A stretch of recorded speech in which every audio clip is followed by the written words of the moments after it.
Hi అండి, welcome to Sandhya kitchen. ఇవాళ వచ్చేసి మష్రూమ్ పులావ్ చేస్తున్నాను. 1.5 గ్లాస్ దాకా బాస్మతి రైస్ తీసుకుంటున్నానండి. ఇవి కడిగేసుకొని నానబెట్టేసుకోవాలి.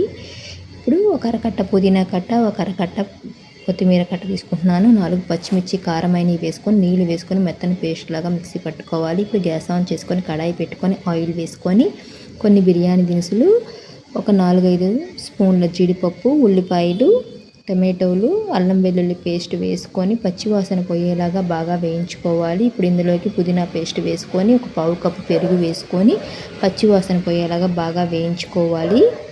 ఇలాగ వేగిన తర్వాత 1 స్పూన్ గరం మసాలా పొడి వేసుకుంటే టేస్ట్ చాలా బాగుంటుంది. ఇది కూడా వేసుకొని కాస్త మగ్గిచ్చేసుకున్న తర్వాత మష్రూమ్ వేసుకోవాలి. ఒక 2 బాక్సులు మష్రూమ్ తీసుకొచ్చానండి. కొంచెం 4 రోజులు అయింది కాబట్టి కాస్త కలర్ మారాయి. ఇవి కడిగేసుకొని ఈ విధంగా కట్ చేసుకొని వేసుకోవాలి. ఇప్పుడు నీళ్ళు వేసుకున్నాము బాస్మతి రైస్లోకి. 1 గ్లాస్ బాస్మతి రైస్కి 1.5 గ్లాస్ దాకా నీళ్ళు అయితే వేసుకోవాలి. అర గ్లాసు బాస్మతికి 3/4 గ్లాస్ దాకా నీళ్ళు వేసుకొని కొంచెం ఉప్పు వేసుకోవాలి. రుచికి తగ్గట్టు ఉప్పు వేసుకొని ఒక అరచక్క నిమ్మకాయ వేసుకున్నాము.